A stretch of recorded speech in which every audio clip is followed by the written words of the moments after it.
Hi, hello, and welcome to another episode of, the War on China. Welcome to my channel, Fermove and Mario Cavolo, the Dragon Roars On. We are waiting for Mario to come onto the live stream and give us his update on what is taking place at the 7 China Globalization Forum live stream, part 2. So while we wait for him, let me tell you some of the things that I did this morning. This morning, I was talking to a relatively new YouTuber. His channel is Journey and Destination.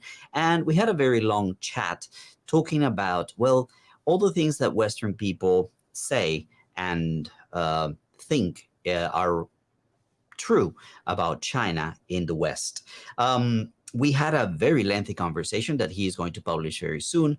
And, one of the things that he wanted to know was about why is it with the media saying all these things that they say that are actually not true. And this is one of the reasons why I'm waiting for Mario to actually join us, because he was taking part in the third roundtable at this meeting in Beijing, the CCG meeting, which is the Center for China and Globalization. They have this annual meeting. This is number 7. As a member, a fellow of the CCG, Mario was invited to actually speak during this roundtable, which was about media and communication. It's one of the questions that a lot of people ask and wonder. What can China do? How can China interact better with media to change the narrative and to improve the way that people see China and hear and read China? So it's very important to hear what not only Mario had to say, what other people had to say in terms of the message that media companies from the West are sending from within China. This relates a lot to what we saw the BBC do, and as I learned furthermore, the Deutsche Welle, the situation with this German reporter who was caught in Zhengzhou, and he was mistaken for the BBC reporter, Mr. Brandt. The interesting thing is that there are now clips showing what this German reporter was actually saying, and it was very similar to what the BBC person was reporting. As you remember, this reporter, Mr. Brandt, he was saying that many Chinese people had been left to die in the unfortunate incident of the flooding of the subways in Zhengzhou during the once-in-a-century storms, where they saw a whole year worth of rain drop in a matter of a day.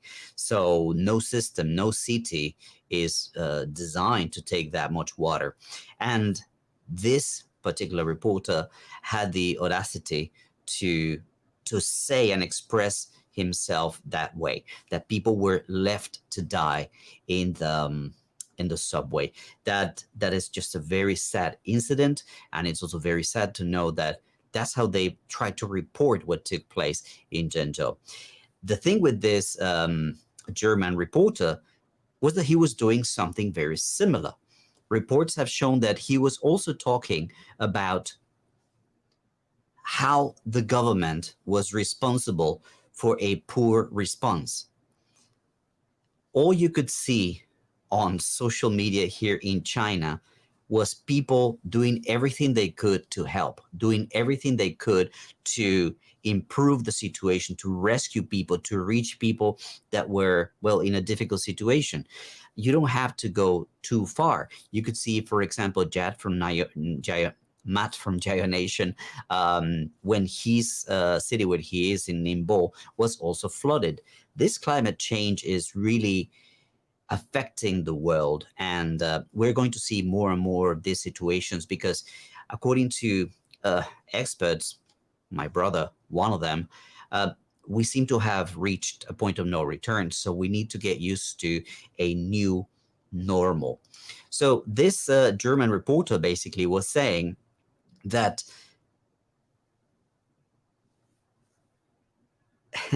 he was saying that the government had not done enough that the government had actually could be guilty, could be blamed for the poor response. All right, Mario is now on my server, so I'm going to click and bring him into the stream, and we can see what he has to say. Mario, how are you? Fernando, I'm doing great, and I'm just getting on with you, and I'm sorry I'm a little bit late. I'm doing fantastic, and I'm going to also be adjusting a little bit while I'm just getting on the stream with you. Hey, everybody, No how you problem. doing? Hope everybody's doing fantastic. I'm doing great, and it's been a fantastic and important day as well, right? Please, again, hold on. Let me get situated and adjusted. Yes, I mean, I was telling our audience and our viewers that we are all very interested to know what your speech was about, because I've been asking you, as you said, like, I'm not going to tell you, I'm not going to tell you. Now, I'm really interested to know what your speech was about, and also what other people were saying during that meeting, during that third roundtable, the Media and Communications Roundtable. So if you're all set, do you think you could share something with us? Good. Am I all set? My audio is good, Fernando. And you look beautiful, man. You look sharp. And different from when we did our episode together, when I was in my bathrobe at the hot springs resort. Different than that. Yes. No bathrobe this time. Okay, I got it. So thanks so much, Fernando. And again, great to be here with everyone. I'm live on the ground in Beijing at the China World Summit wing, which actually is a Shangri-La hotel property, which is beautiful. And I love Shangri-La. I love the Shangri-La brand in China. In 2012, 13, my company's offices were at the Shangri-La Kerry Hotel in Pudong in Shanghai. I had offices in the business center and lots of cooperation every day with the hotel. It's a great hotel brand, and here we are again. So we're in the ballroom area. Obviously, this is the, Center for China and Globalization 7th Annual Forum. My honor, I'm delighted to be here. It's my first CCG event. President Wang mentioned to me that I'm the only person from outside of Beijing that they invited to come in, and invited me to be a speaker on Roundtable 3, which I did. Now, you asked what I talked about. That's classified. I can't tell you. You'd be accused of being a spy for China. I'm just kidding. But what I was talking about is not that important at all. So I don't want to spend a lot of time on that, because there's people all around me who are luminaries, who've spoken, very, very distinguished people, and I'll share a little bit with you what they all had to say. For myself, we were, our whole particular panel, I'll mention in a minute. Let me go back, please, and refer back to roundtable number 2 earlier, Fernando, which related to you.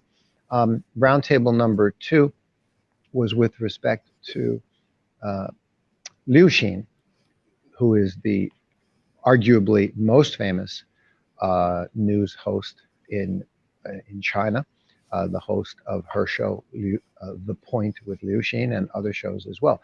So she was the chair for roundtable number 2, which was with all of the ambassadors of China.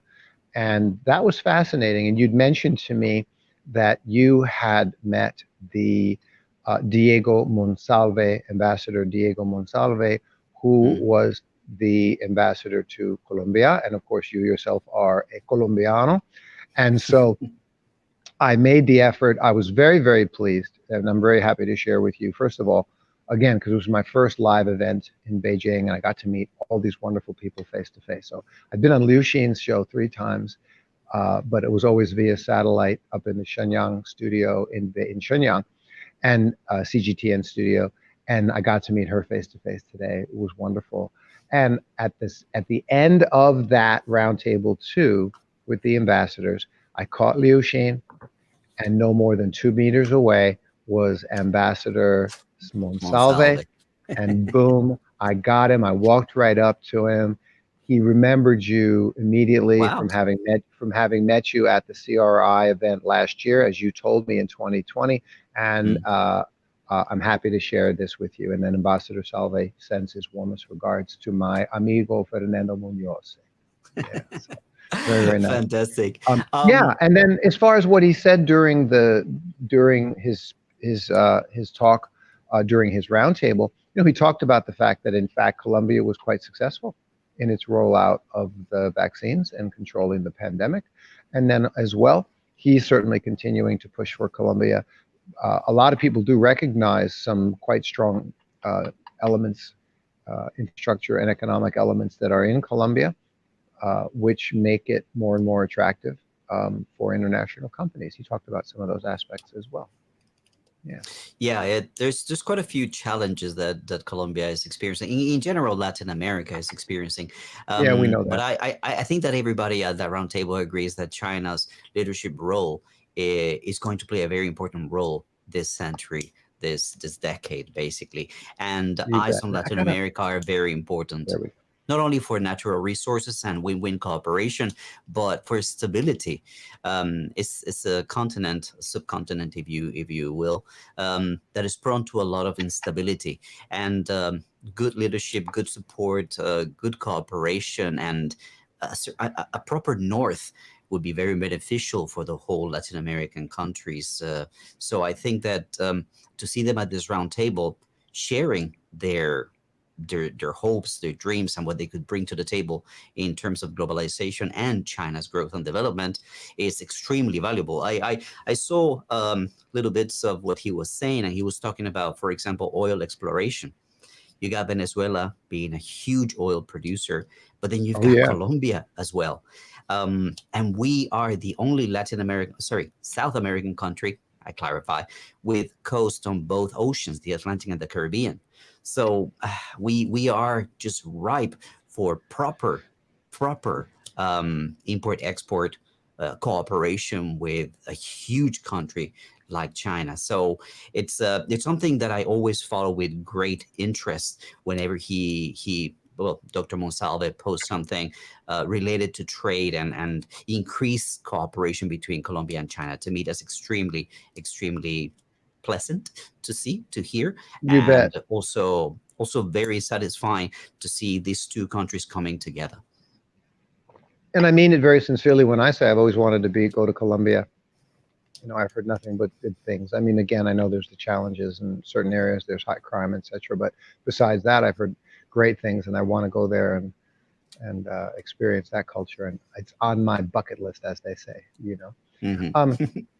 So what else? What else do you want me to jump to right now? What would you like Well, me to jump to? What are you I would like thinking to about? know a little bit what other people from media and communication shared. I mean, Yes, you bet. one of the questions that our audience have and that I myself have is, what is the future of media in China, both international media with everything that we're seeing taking place, the FCC accusing China of not protecting journalists, or this jump from Chinese media into international sphere, producing shows in English like Liu Xing's The Point, like Dialogue, etc., CGTN, CRI, all these English channels that are producing information content originated from China in You bet. English. How is that going to shape media and information in the future? Were any of these points addressed at any time?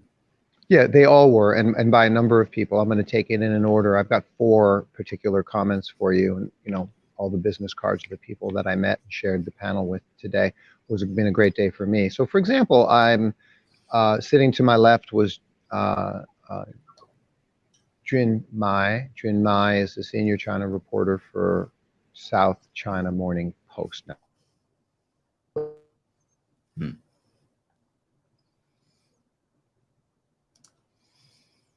All right, you're breaking up a little bit, Mario. You're talking I'm back. about I'm South China back. Morning Post. He was sitting to your left. Sorry, what was that? Yeah, and I'm back. Right here, I am. Yeah. I'm back. Yes. Okay. Good. Yes. And he talked about the fact that Chinese media, they do a good job of highlighting what's unique about China, but they don't do a good job of being empathetic. And the international media is much better at being empathetic and enabling sharing messaging that is more about shared values and empathetic to the readers to understand, hey, here's what we're experiencing in China, and that's similar to what you're experiencing and who you are in your country. Sharing values and sharing humanity, rather than trying to say, well, no, we're not that. We're this, we're that, we're that. It's more competitive and reactionary views, coming out of Chinese media, and it's tough. And my comment to him was that a lot of it is the cultural barrier. I mean, you're talking about, Chinese people, even they know a little bit of English or a decent amount of English, but they've never, if they didn't live overseas, they really don't know what the Western world and Western thinking is like. I mean, it's really, really different, and the cultural and language barriers are a big part of it. So it's not a question of saying blaming Chinese media, but recognizing that, these are where the challenges, these are where the weaknesses lie. I went on to my right, and a completely different point of view. This is Huang Renwei, Professor Huang, who is the executive dean at Fudan University's Fudan Institute, specifically for with respect to the Belt and Road and Global Governance Initiative. So this guy is an older gentleman and full of detailed knowledge about what's really happening with the Belt and Road Initiative, and how, the Belt and Road Initiative, again, it needs to provide messaging that more clearly and more accurately shares what Belt and Road Initiative is all about. So when Belt and Road Initiative, he used the example of Pakistan. He said that when, the Belt and Road came out, then the West immediately created a narrative to negatively counter that. And the narrative that they immediately came up with to counter the Belt and Road Initiative, which is otherwise wildly and insanely successful, was debt trap. It's a debt trap. And they started making these accusations. But again, as I've said to you, all of the people who watch our shows, it's a false, non-demonstrable, assertoric, rhetoric accusation. And he talked about, as an example, there's articles that talk about $30 billion of debt with respect to Pakistan's, there's 30 billion US dollars of debt. And this is to do with Pakistan. Oh, it was a debt trap. And then he said, but the financial newspaper who does this article failed to break down and note the detail. And they always do that, right? They don't mention, they leave out the detail. Okay, they generalization. There's three ways that the media fools you and deceives you and lies to you and manipulates you, ladies and gentlemen. They generalize, they delete, and they distort. And in this case, they deleted. What did they delete? Only 20% of the 30 billion US dollars is actual Pakistan government debt that they took on.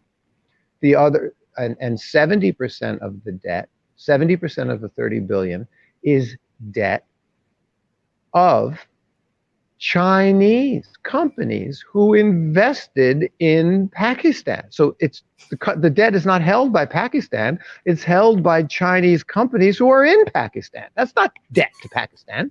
It's debt to Chinese companies, Yeah. And so, oops, $24 billion mistake, so stuff like that. Right? So that was Huang Renwei, and then the other one, very distinguished gentleman on our panel, in fact, Philip Kisray, who is the country leader for China for Wiley and Sons Publishing, and he immediately talked about the fact that the story needs to be more effectively sent out to the world of how much, and the focus needs to be on how much China is absolutely contributing to the world, and doing so in almost every arena and field of industry and academics that you could possibly imagine. China is contributing so much to the world. And so focus on telling the story of what China's doing to contribute to the world. Now, number one, the West blunts those stories. But number two, China's not doing a good enough job of getting those stories out. We know what a couple of those stories are, right? I mean, which country on planet Earth has supplied the world with 350, 400 million vaccine doses? Mm. China, right? I mean, it's incredible, and no other country is even close to that, right? We're up to 700 million vaccines that have been I'm so provided by sorry. China to We're other up to countries. we're up 700 to million. yeah. Excuse me, where have I been? I quoted an old number. Yeah. So that's a really good example. And let's see what else.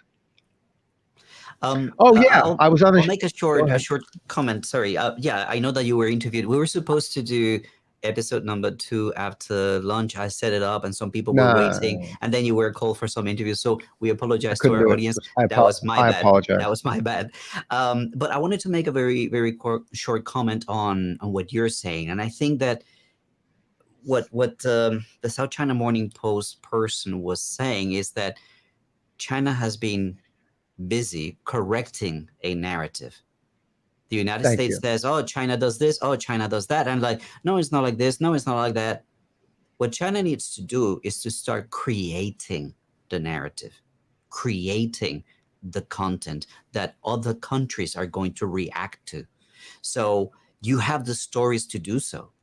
Space station, semiconductors, like the largest this and the greatest Plenty that, of and stories. you have all the stories to create the narrative and set aside all this correction of narrative, which is basically what they're trying to do. They're trying to play defense. Stop thinking about that and push forward to create your own story, the story that people are going to follow and react to. Now, the second thing that you mentioned that I think is very important when it comes to the Belt and Road Initiative is the image that people have, of course, is yes, is a debt trap, but there's also an aspect of hegemony. They think that China is pursuing world domination. It's imperialistic. This is a hegemonic endeavor. The Belt and Road Initiative is nothing but going back to the grandiose history of the Silk Road, of the superb trade routes that China had. Yes, Mario?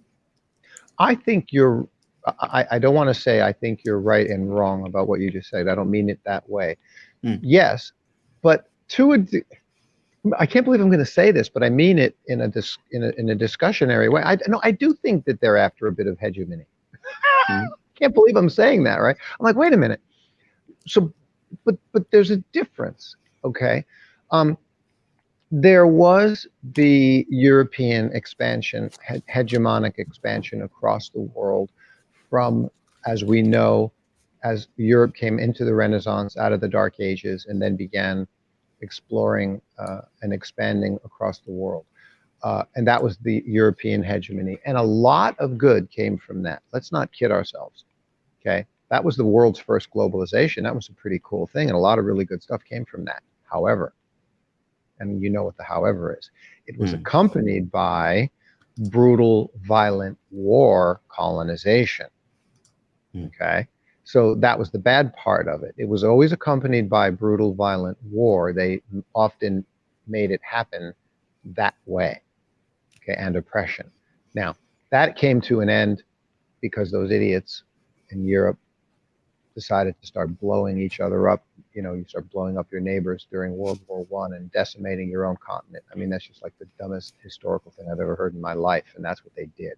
And then the reparations after World War I pissed off Germany because they were too harsh.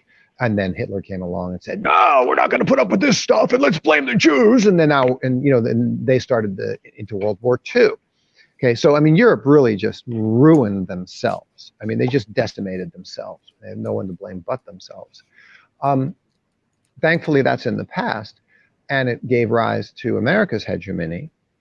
And America's hegemony, more so than Europe, also has done. Look, folks, I want to be very clear about this. You got to go back through the world and see how much good America has done across the world. Extremely generous. I'm not kidding you. I'm being historically, demonstrably, observably correct when I say this. However, two things. One, it was the past. They haven't been that way recently. This was the past. This was from World War II, the 40s, the 50s, the 60s, the 70s, the 80s. This was America's time of rising and time of hegemony, and it did so much good for the world, and it did, and it's true, and it's in the historical record, with one exception. Again, it was also accompanied by brutal warmongering. Okay, and so that part of it was bad, and they've killed millions of people along the way. Okay, so now we get to the year 2000 and China's rise, and we get to around 2008 and 9 when, again, that was the halfway point of the United States declining, its political decline, economic decline, and into the financial crisis, which accelerated China's rise through 2015. So, you know, the Western powers shoot themselves in the foot. They actually accelerated China's rise. Okay. And now, and then from 2015 around, I don't remember the exact date, China then turned around and announced this Old Silk Road, the revival of the Old Silk Road. We're going to say, we're going to bypass, we're not going to go this way. We're going to go this way. We've got to go through Xinjiang. We got rail now, the Euro-China rail, all the way through Xinjiang, and it's amazing because it's doing huge amounts of, you know, tons of shipping. It's going all the way through to Europe from China. The new Silk Road by maritime and by rail, as we know, and this is fantastic. So, but it is also their outreach. This is their big hegemonic move. They're gaining economic power all across the world. Come on, man. No, sure. I mean, I think that is important to differentiate. Yes. It's important to differentiate how you get this hegemony. You can either get it without war, through leadership. Exactly, through leadership. I mean, think about Ukraine, which was trying to deal with Trump and trying to figure out how do we get some help? And now Ukraine is saying like, okay, let's talk Beijing because this might be useful for us. This might be beneficial for us. Look at Afghanistan. Just the Taliban just came to talk to the foreign minister in Beijing 2 days ago. And things are starting to move in a direction that is very beneficial to China. But this is hegemony through leadership. It's very different when you have hegemony through imposition. War. Thank you. Through power. So that is the biggest difference, and perhaps that's what I meant to say. Yes, it's not by debt trap, it's not by war. China is getting hegemony, but through a different kind of approach, an approach that's just based on, you guys want to follow our model? Do you guys want to hop on this train? Do you guys want to just revitalize your economies and connect your economies the way we're doing? Yeah. If you want, you're more than welcome to join us. It's extremely different, and in that sense, I think that's one of the messages that hasn't been sent properly by Chinese media. That the BRI is a business. It's a business program. It's business. Thank you. Basically. It's make a deal. It's not by war.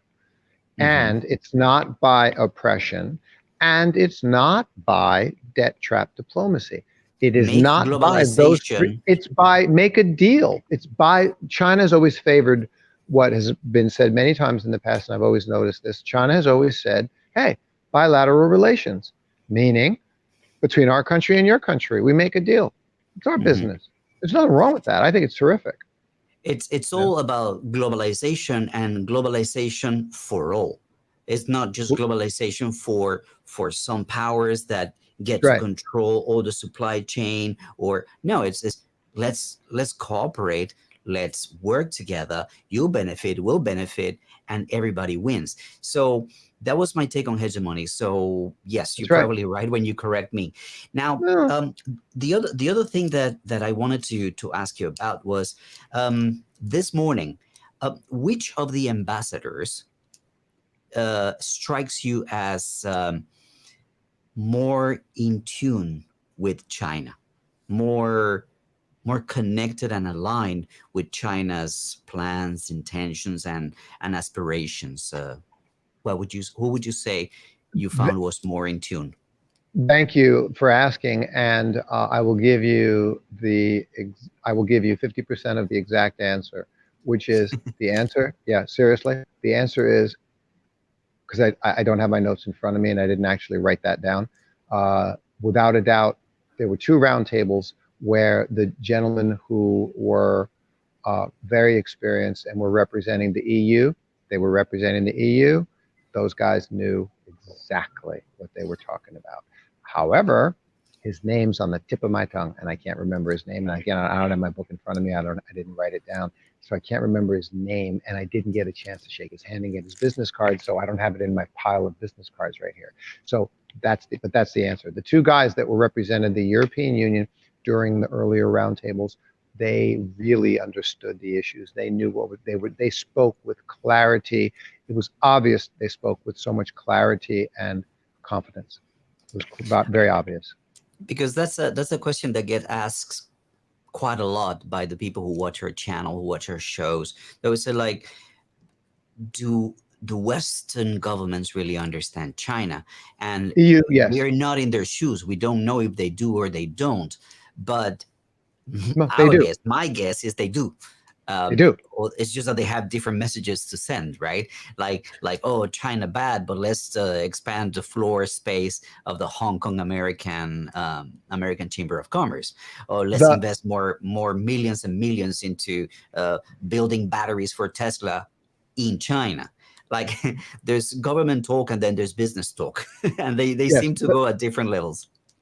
We need to clarify very much, because you've got the it was it Netherlands Parliament that declared, they officially declared genocide in Xinjiang, which is like the dumbest thing I've ever heard in my life. And then it was another parliament, was the UK. Okay, yeah, and then the third one was Canadian, right? Mm-hmm. Yeah. Okay, thanks. So stop. No, let me finish the thought.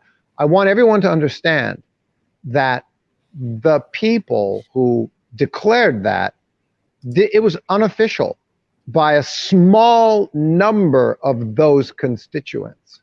The vast majority of people in the EU and the UK meaning politicians in power, had nothing to do with those those initiatives to vote for sanctions or official declarations. Nonsense by a small number of antagonistic anti-China politicians. So you need to know that the vast majority of Europe is not on board with them. They were just, doing their own independent thing as very much an activist minority, probably paid behind the scenes by the United States to do so. So let's be clear about that. I remember the vote in the UK Parliament. 5 people, 7 people, right. Something like that. Right. And they exactly my point. Right. So this has nothing to do with what's happening in China and China-EU business, which and I know, Fernando, and everyone watching us knows. You do understand that China-EU trade and China-US trade and all those numbers are up higher and higher and higher, and they keep getting big from last year. So, baby, everybody knows which side the bread is buttered on. Come on, give me a break. Well, the other thing that I found interesting, and I don't know if you had a chance to maybe talk it over with people over there or just discuss it, but the fact that Wendy Sherman came here and didn't take the time to go to Xinjiang and check things for herself, it's really telling, if I may express my opinion. That's telling? If she goes there and she sees that the Muslims are not being prosecuted, that there's 12 million Uyghurs living freely, happily, and safely, while some terrorists are in prison, the narrative is gone. The narrative is Yeah, destroyed. There's no more enemy to go after. So you got to ask yourself, as our viewers, why didn't Wendy just hop on a plane to Urumqi to have a look? She could have asked. She could have gone. She chose not to. no, Why, no, Wendy? no. Why? But yes, why Wendy? Why? And give me a double burger, Wendy. You're right. You're right. But you're also being a little bit naive because you're forgetting one point of it, which is Mm, to say that's a no-win situation. She was mm. Wendy, the what is she? Deputy secretary or something? Yeah, Her title, the deputy coffee girl. secretary. No, just kidding. She was she no. She's a respectable woman. Mm, Give her that. But the very fact of who she was precluded the impossibility of her being able to go to Xinjiang because no matter, first of all, she couldn't go to Xinjiang because nobody would let her go to Xinjiang, meaning the US side wouldn't let her hmm. go Yeah. because then, like you said, that would blow their narrative. But it was a waste of the time from the Chinese point of view to even say to her, hey, we insist you go to Xinjiang, because no matter what the United States side would say, and the public diaspora supporting the United States would say, oh, they let her go to Xinjiang, but obviously they're not going to let her see what they don't want her to see, rendering the entire trip to Xinjiang a complete waste of time. And everybody knew that in Hmm. advance. So let's be And I blunt, think, let's be honest. Now, hang on. All right, go yeah. ahead, go ahead, No, go in a ahead. sense, this goes back to the reacting to the narrative. I mean, Chinese people are way, way smarter than a lot of people give them credit for. They understand that that's the narrative, and Yeah, that's not going to yeah, change with her visit. Whatever precisely. she does, says, and sees is anyway going to be twisted and turned against China as something. Oh, this invalidates the trip, and whatever she saw or said she saw doesn't That's really right. count because this Hey, and this and this and that. So you're right. It show, was probably, hey. show. I want to show the viewers the real world of China. This is classic. This is the VIP room here at the Shangri-La for the CCG event. And of course, everybody's watching Roundtable number 4. I cut out to do our show together, and this is it, right? This is a classic Chinese VIP room here at the Shangri-La Hotel for all the VIPs that were allowed to come in here. So I wanted to show everybody that. It looks really, really cool. I want to point out one other thing about Wendy that you just mentioned. I'm getting my phone back up. There we go.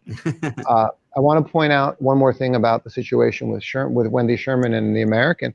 I didn't bring the brochure with me. There's 400 people here. Mhm. There's ambassadors of China from all over the world. There's ministerial and the World Bank, the director of the World Bank, Mm. ASEAN, countless numbers of presidents, vice presidents, CEOs of Fortune 500 companies, and representatives from all over the world are here with the OECD, or Development Bank, and on and on and on. They're all here. And you know who's not here? Nobody from America. Wendy Sherman's not here. Blinken You is know, not there. nobody from the United. No, there's no United States here, and we're all discussing what's happening all over the world. Hmm. This is not a China forum. This is a conference about what's happening with China throughout the entire developed and developing world. And the one major party that's not here, or any representative of the major party that's not here, is the United States. They're not here. They're not involved.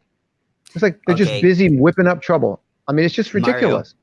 On that Yes. note of absence Mm, from the United States from such an important event, it's important mm, to remind people that Mario Cavolo, a I'm here. fellow member Yeah. of the Center for Yeah. China and Globalization, was actually talking to all these dignitaries, to all these I did ambassadors, good. to all these CEOs, to all I did these good. representatives. So if they listen to Mr. Mario Cavolo, you do a good job by listening to what he has to say here and what we have to say here in our show. Mario, I'm gonna let you finish your coffee. I'm gonna let you finish your fourth round. Go check out what that is about. And Yeah, we're good. well, we want to say thank you to everyone who tuned up. Basically, without much Yeah. warning, with much antellation. Thank you for being with us. Thank you for commenting and for chatting. And well, remember to give this video a like, share it, let people know what's actually taking place here in China from a position of power. I just said what Wendy said. Yeah. All right, friends, Bye, thank you so everyone from much. Beijing. Until we see you Bye, again. Bye everyone. bye. Yeah. See you. Bye bye from on the ground in Beijing.